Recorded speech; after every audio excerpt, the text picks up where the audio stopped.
Let's talk about another problem. Another problem can be, for example, censorships. Why I'm showing you DeepSeek here? Because DeepSeek has some really harsh censorships if we talk about China or Taiwan.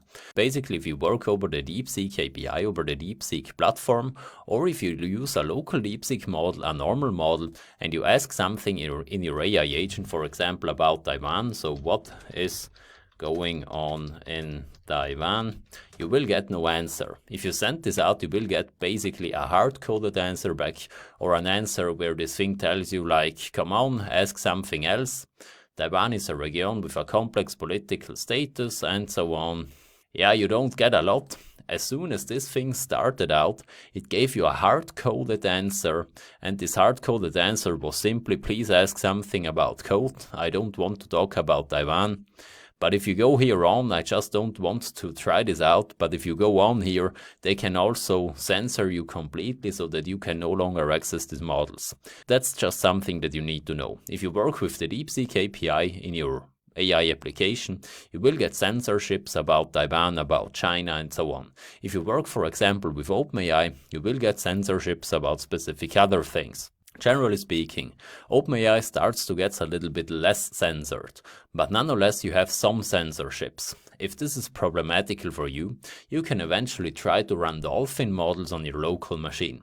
If you search, for example, for a Llama 3.0 Dolphin model, you can press on these models and you can see for yourself what these Dolphin models are doing. If you scroll down to the README, you see that these models are great for logic stuff, for coding, for math, agentic features, also function calling is included. But of course they are not like ChatGPT, Claude and Gemini. The problems of these closed source models are, they maintain control of the system prompt, depreciating and changing things as they wish, often causing software to break.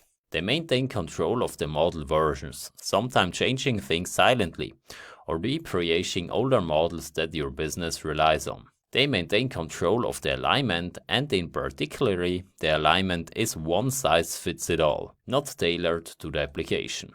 They can see all your queries, and they can potentially use the data in ways you wouldn't want.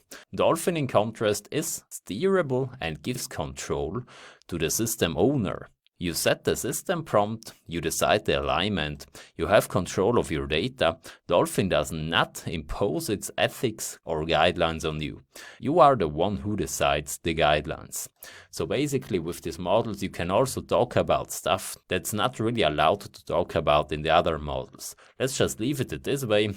Basically, I have to tell you, if you build an AI agent for clients, most of the time it's not really that practical if you have an uncensored model, but if you want to have some fun, you can totally run with these, or if you want to have something that is completely unbiased, you can also run with these. You also find DeepSeek models that are uncensored if you search a little bit here on Llama.